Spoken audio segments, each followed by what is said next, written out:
Kaixo neska mutilak, hau da Gazteon kazetaren bideobloga. Guztion bizitzan eta egunerokotasunean ekonomia oso garrantzitsua da.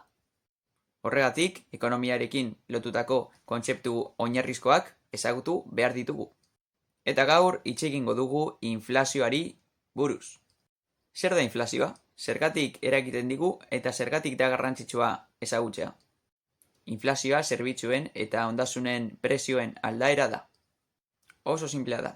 Dagoen diru kantitatea handitzen da, baina produktuen, zerbitzuen eta ondasunen kantitatea ez da handitzen, orduan euren prezioa handitzen da.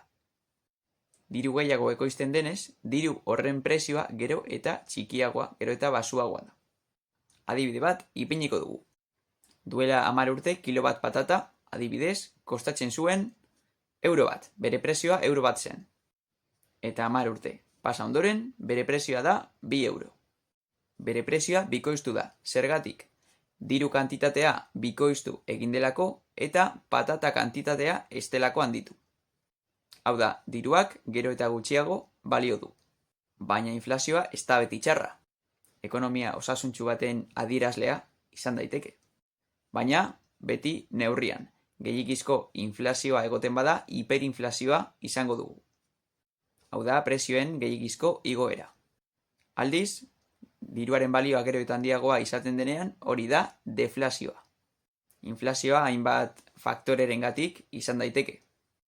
Inflazioa produktuen igoera oso orokorra izaten da. Esaterako, zineman, elikagaietan, gasolinan.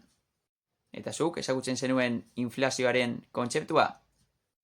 Hau izan da Gazteon kazetaren bideobloga. Besarkada bat eta laster arte!